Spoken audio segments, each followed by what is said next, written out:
Right. Many tic-tacs later. So yun guys, busy na naman kami oh. Nagpe-prepare for tomorrow, day 2. So day 2 ng bike challenge natin. Oh, ayun yung isa. Busy. Kaya yung mga kagamitan oh. Ay. Pang ano na to ah. Yan, nag-ayos ng bisikleta.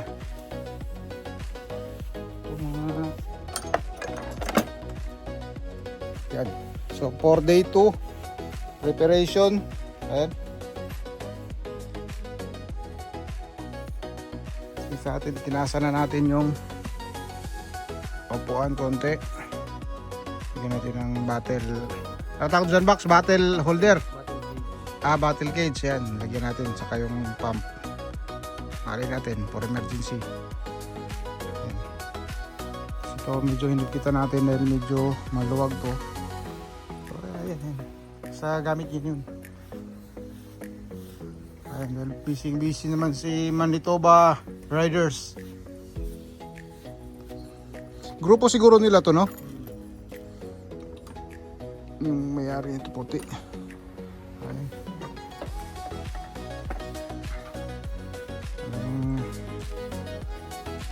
Malakasan.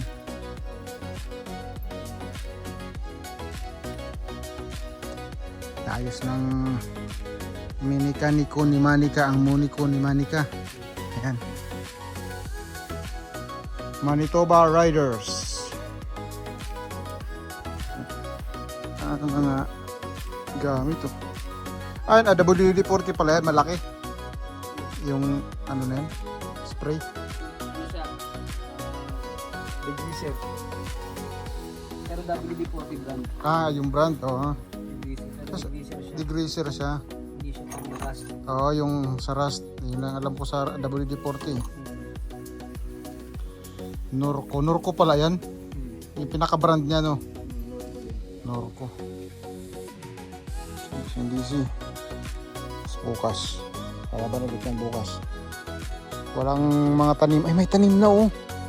May bunga na. Patula. Patula ba? Tanim nila ate. Ay, hindi patula to. Parang kundol. Tawag doon, kundol.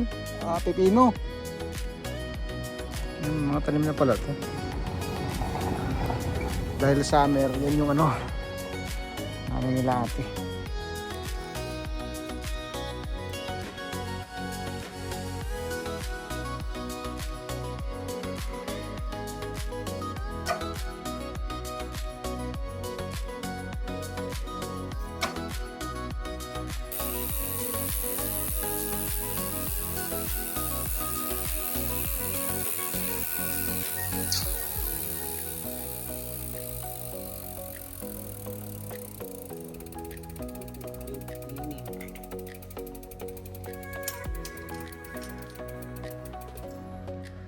Kaya kabisihan sa likod dahil bukas laban ulit yung mga bike na yan.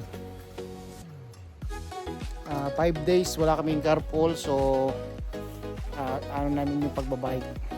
So at least na may exercise ang biking. Dahil malapit. Siguro yun box? Ilang kilometro yun do? Mga 5. Pero uphill downhill.